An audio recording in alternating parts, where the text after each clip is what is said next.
Alors, selon toi, au jour d'aujourd'hui, quel est le meilleur joueur de l'histoire du Burkina?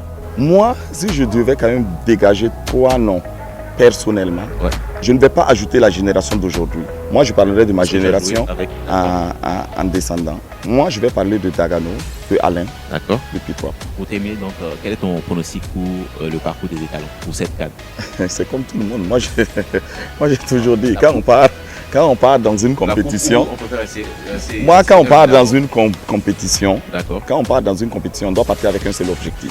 Ce n'est pas de dire on a un objectif de demi-finale, non. Si c'est ça, vous pouvez rester à la maison. Quand on part dans une compétition, pour moi, la mentalité doit être simple. Nous partons pour ramener la coupe chez nous, c'est tout.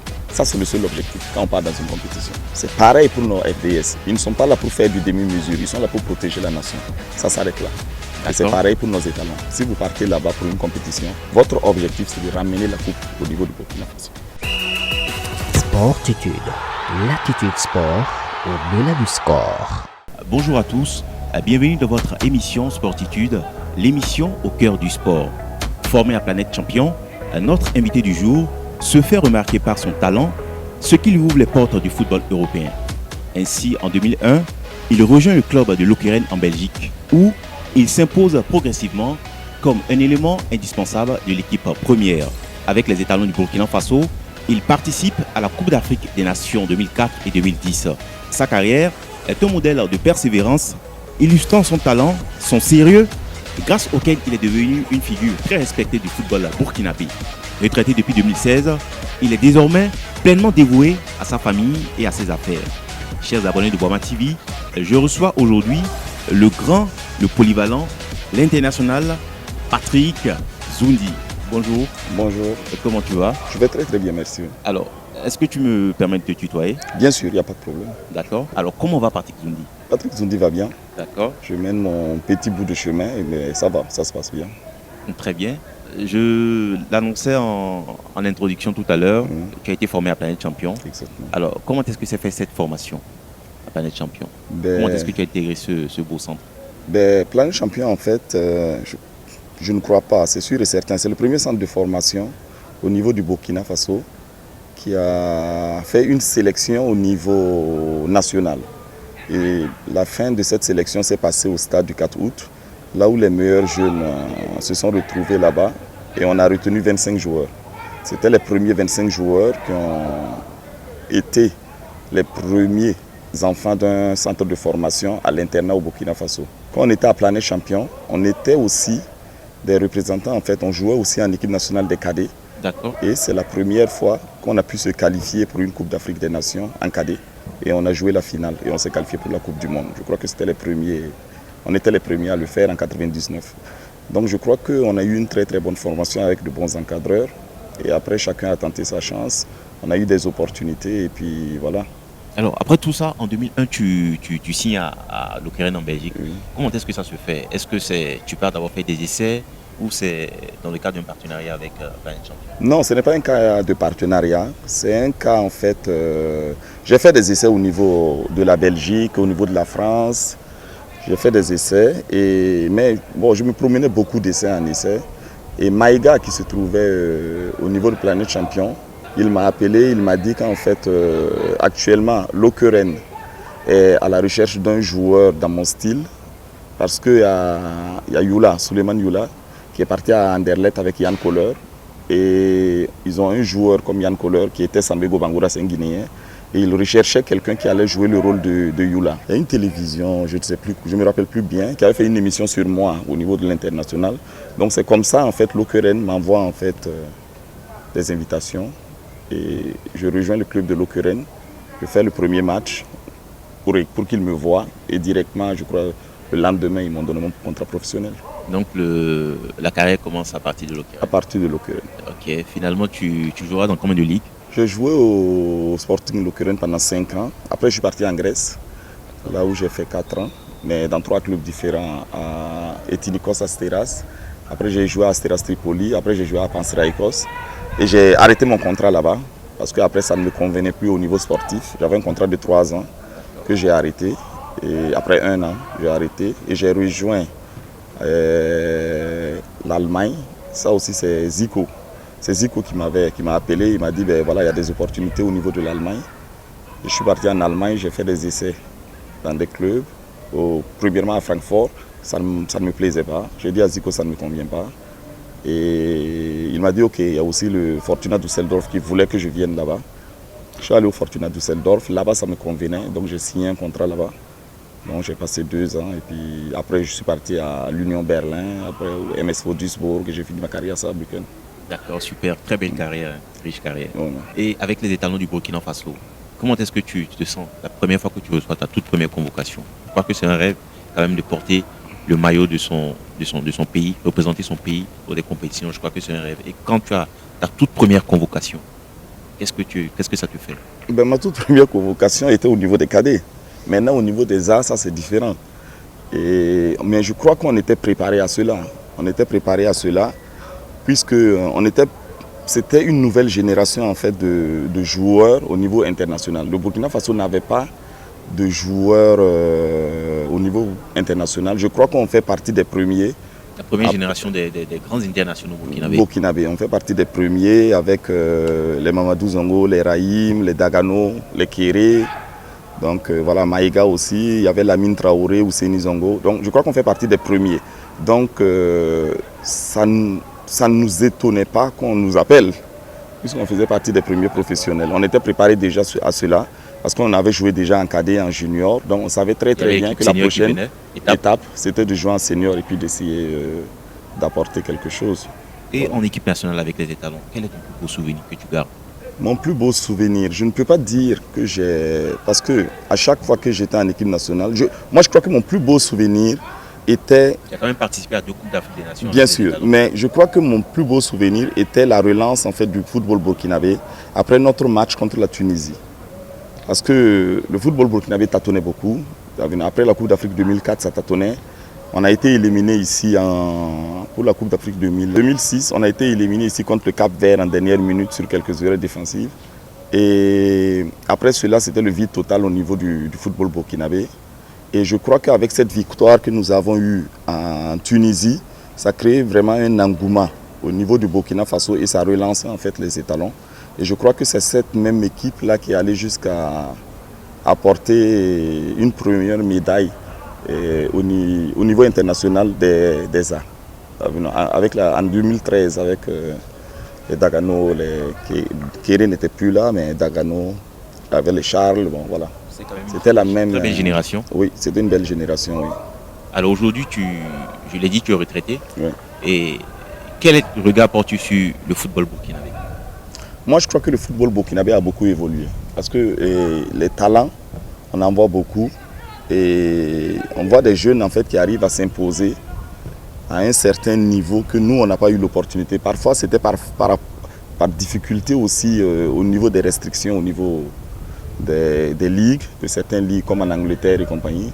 Aujourd'hui, nous voyons des joueurs comme Bertrand, on voit des joueurs s'affirmer au niveau international, des joueurs comme Dango, des joueurs comme Edmond Tapsoba, donc tu vois, qui s'affirment. Ce ne sont pas des joueurs qui jouent les seconds rôles, mais ce sont des joueurs qui jouent vraiment les premiers rôles au niveau de leur club. Et cela est très très positif et cela marque en fait un renouveau dans le football. Bon, en fait, nous, on était peut-être les premiers, mais eux, ils ont passé une autre barrière en fait. Et c'est comme ça le football. Et je crois que les autres aussi qui vont venir après eux vont passer une autre barrière. Alors toujours en m'appuyant toujours sur ce que tu dis, est-ce que tu penses qu'un jour on pourra avoir une équipe nationale des étalons avec peut-être quasiment 11 de Première Ligue? Pourquoi pas? Première Ligue, je ne sais pas, parce qu'il y a aussi des grands championnats. Les grands championnats, voilà. Je dis quasiment peut-être 6 ou 7 joueurs de Première Ligue, titulaires, peut-être 2 joueurs de Pourquoi Liga pas? Pourquoi pas? Moi je crois que oui. Moi je crois que oui. Parce qu'actuellement, avec tout ce qui se passe avec nos jeunes, vous les voyez. Vous voyez nos jeunes. Et puis il y a beaucoup de centres de formation. Ça veut dire que la formation actuellement au Burkina Faso permet en fait de découvrir des talents, de les former, de les préparer au niveau international. Avant, il n'y avait pas beaucoup de cela. Il n'y avait pas cela. Et on a des entraîneurs, des formateurs plutôt qualifiés qui essaient de faire ressortir et de préparer ces enfants-là au niveau international. Tout à fait. Voilà, donc je crois que nous allons très très bientôt, je crois que dans les 10 prochaines années, le Burkina Faso va se retrouver avec beaucoup de joueurs au niveau des grands championnats européens, comme les Maliens, comme les Sénégalais, comme, voilà, comme les grands formateurs. Étant donné la multitude de talents qu'il y a au Burkina Faso, je crois que si toutes les conditions sont vraiment réunies, je pense que les jeunes pourront pleinement exprimer leur talent. Effectivement. Ce qui sera vraiment bénéfique pour l'équipe nationale. Sur le championnat local, je ne sais pas si tu suis par moment le championnat local. Quel regard tu suis le championnat local burkinabé? Moi, personnellement, je crois que c'était carrément une autre époque. Ouais. Par rapport à aujourd'hui, quel regard peux-tu, si à comparer, est-ce que tu penses qu'il y a eu des évolutions? Il reste encore beaucoup à faire. Quel regard peux-tu concrètement sur le championnat local? Et moi, personnellement, c'est comme ce que je disais tantôt. Moi, je crois que personnellement, nous pouvons, au niveau des structures dirigeantes, nous pouvons essayer de soutenir en fait le championnat local en imposant certaines règles au niveau de l'équipe nationale. Parce que si nous ne soutenons pas le championnat local, il ne va pas se développer. Et ces règles, en fait, doivent s'imposer. En fait, les gens du championnat local doivent avoir ces genres d'opportunités-là pour pouvoir évoluer en fonction de leur talent au niveau de l'équipe nationale. C'est possible. Mais si nous ne le soutenons pas, on va toujours traverser en fait un vide, il n'y a pas de développement. Un championnat qui n'avance pas, comme il y a des grands championnats, tu vas voir des supporters qui ne viennent pas parce qu'ils vont venir, voilà, il n'y a pas de joueurs en équipe nationale, ils viennent, voilà, c'est très très difficile. Par contre, si on essaie de créer un système là où dans le championnat local, on doit imposer certaines règles pour qu'ils puissent, voilà, les meilleurs qui s'affirment puissent pouvoir rejoindre l'équipe nationale. En ce moment, il y aura de la compétition. Donc vous pensez qu'il faut valoriser le championnat local? Bien sûr, pour moi on doit le valoriser. On doit le valoriser en imposant certaines choses. Voilà. D'accord, merci, c'est bien compris. On espère bien que ce mot parviendra donc dans l'oreille de nos autorités. Le Burkina Faso a eu beaucoup de joueurs. Alors selon toi, au jour d'aujourd'hui, qui est le meilleur joueur de l'histoire du Burkina? Vous savez, pour moi, c'est une question de génération. Et une question de génération n'a pas forcément, c'est pas parce que forcément aujourd'hui il y a plus d'écrans que peut-être on va dire que c'était les meilleurs joueurs. Avant il n'y avait pas trop de visibilité, mais le Burkina Faso a connu quand même de très très grands joueurs. Et par génération, si chaque génération va te parler, peut-être même tu vas dire que ceux de cette génération n'ont pas du talent, mais on ne peut pas le montrer. Donc je crois que pour pouvoir parler de l'histoire, il faut vraiment aller voir les anciens journalistes là. Les Abdoul Diallo, tu vois vraiment les anciens journalistes qui ont connu beaucoup de générations, eux seulement pourront te répondre en fonction pour te dire à tel joueur, donc, vraiment il a marqué son temps. C'est une réponse quand même assez difficile. C'est une réponse très très difficile. Il y a eu beaucoup de générations. Il y a eu beaucoup de générations. Et chaque génération, il y a eu quand même certains joueurs qui ont marqué leur temps. Si tu vas prendre dans la logique des choses, le seul joueur burkinabé qui a été meilleur joueur d'une Coupe d'Afrique, c'est Jonathan Pitroapa. Mais si tu vas prendre Moumouni Dagano, il a quand même fait beaucoup de choses aussi pour l'équipe nationale. Tout à fait. C'est le meilleur buteur. C'est le meilleur buteur, des trucs comme ça. Mais si tu vas prendre Bansé, il a impacté. Si tu vas pas Alain Traoré, il a impacté. À un moment donné, à un certain moment, il a impacté, il a impacté, il a apporté un plus. Donc en fait, si tu prends Bertrand, si tu prends Dango, que tu prends Edmond, en fait, chaque génération, il y a des joueurs qui ont été très très décisifs et importants pour l'équipe nationale. Donc on ne parlera pas en fait de celui qui a vraiment été au-dessus sans l'avis de certaines personnes qui ont vu les générations passer. D'accord. Et pour moi, personnellement, il n'y a que ces personnes-là qui pourront te dire qu'autant des sapes olympiques, autant des paniers, autant de... Tu vois, il y a quand même de assurance. Moi, si je devais quand même dégager 3 noms, personnellement, moi, je ne vais pas exclure Dagano. Parce que Dagano a quand même impacté. Quand même. Voilà. Il y a Dagano. Il y a Dagano. Voilà. Et je ne vais pas ajouter la génération d'aujourd'hui. Moi, je parlerai de ma génération en descendant. Moi, je vais parler de Dagano, de Alain, de Pitroapa. Alain, voilà, Dagano, Pitroapa. Voilà 3 joueurs qui ont impacté. Même s'il y a certains aussi dans un top 5 et compagnie qui ont aussi impacté. Mais ces 3-là, quand même, ont fait vivre le Burkina Faso. D'accord. Et un club, quel a été ton meilleur partenaire de sélection, ton meilleur partenaire, le meilleur joueur avec qui tu as joué? Ça dit, jouer avec lequel, c'est-à-dire quand tu jouais à l'époque, même les yeux fermés, vous vous retrouvez sur le terrain. Il y a toujours des joueurs avec qui il y a cette alchimie. Effectivement. J'avais aucun doute sur le talent. J'ai joué avec un Islandais. Il était le capitaine de l'Islande. Il s'appelait Christensen. Runar Christensen. Il jouait comme numéro 10 au niveau de l'Okeren. Et c'est quelqu'un, même les yeux fermés, il savait où me trouver. Donc je n'avais pas besoin en fait, dès que je faisais un appel de balle, il me donnait le ballon où je le voulais. Donc c'était quand même quelqu'un qui était très très fort. Maintenant au niveau de la formation, quand on était à Planète Champion, c'était Maïga. Maïga était quelqu'un qui avait beaucoup de talent. Et même les yeux fermés, il savait où me trouver. Donc voilà. Il y avait cette alchimie. Il y avait cette alchimie. Alors aujourd'hui, on a beaucoup de jeunes qui de plus en plus veulent devenir footballeurs. On sait que c'est un chemin parsemé d'embûches qui n'est pas assez facile. Voilà. En tant qu'aîné et en tant que prédécesseur, quel conseil as-tu à donner à ces jeunes qui veulent aujourd'hui emprunter ce chemin et devenir footballeurs? C'est le même conseil que je donne à tous les centres de formation que j'ai eu l'opportunité de visiter et puis de conseiller. Je dis aux enfants, tu peux peut-être être le meilleur de ta génération, mais ce n'est pas peut-être toi qui va y arriver. Donc c'est très très important pour moi de dire aux enfants de ne pas négliger en fait les études. Parce que ce n'est pas seulement les meilleurs qui s'en sortent, c'est plus que les meilleurs. Il y a beaucoup de chance, il y a des, voilà, c'est ça.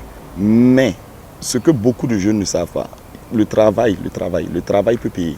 Et je les prends toujours l'exemple entre Cristiano Ronaldo et Messi. Je le dis toujours, Messi est quelqu'un, bon, même moi je n'arrive pas à l'expliquer, au niveau footballistique on ne l'explique pas, hein. Mais c'est quelqu'un voilà, qui a ce don naturel là.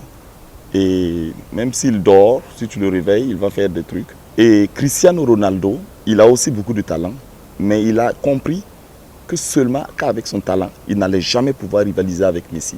Donc il a ajouté le travail. Tout à fait. Donc le travail peut rivaliser avec le talent. Donc je demande à tous les jeunes de travailler très très dur, et de travailler très très dur, et de ne pas oublier en fait leurs études. Parfois il y a d'autres qui le négligent en se disant je veux que jouer au football. Non, tu peux jouer au football et faire des études. On peut adopter le système du basketball américain. Si tu n'es pas diplômé, c'est difficile de pouvoir jouer dans la NBA. Merci donc pour ces sages conseils, Patrick. Nous allons donc aborder la seconde partie de cette émission. Je l'avais donc dit, Patrick Zoundi est aujourd'hui retraité. Alors, que devient Patrick Zoundi? Dans quel domaine d'activité exerces-tu aujourd'hui? Je travaille beaucoup en partenariat avec certains agents pour les joueurs de football. Parallèlement à ça, je suis aussi consultant. Là où je suis invité dans des conférences un peu partout au niveau... En tant qu'ancien footballeur? En tant qu'ancien footballeur. Bon, l'année passée, j'étais en Caroline du Nord, dans une université là-bas. Aux États-Unis. Cette année encore, je suis invité à Houston, aux États-Unis. Tu joues pour des conférences dans le sport? Pour des conférences dans des universités pour le sport, pour la Coupe du Monde. Et plusieurs fois, j'ai été invité par la NBA au niveau de l'Afrique du Sud. Donc voilà. Et parallèlement à cela, je travaille aussi dans une société. Je travaille dans une société voilà, qui a des avions. Voilà. D'accord, ça c'est vraiment super. Nous sommes pratiquement à la fin de cet entretien. Tu demanderais ton mot de fin? Mon mot de fin, c'est avec tout ce qui se passe au Burkina Faso, c'est vraiment continuer de souhaiter beaucoup de courage aux autorités parce que ce n'est pas du tout simple. Force et courage aussi au FDS qui se battent nuit et jour pour qu'on puisse être assis ici. Exactement.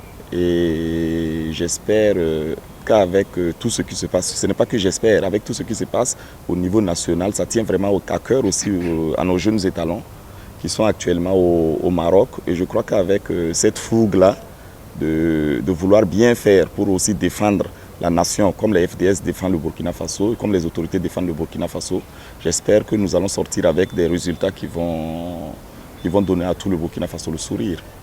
D'accord, on l'espère bien, on espère vraiment que nos FDS, on remercie nos FDS qui sont là jour et nuit, qui se battent vraiment pour que nous soyons en sécurité. Alors, pour terminer, donc, quel est ton pronostic pour le parcours des étalons, pour cette CAN? C'est comme tout le monde. Moi, j'ai toujours dit, quand on part dans une compétition, quand on part dans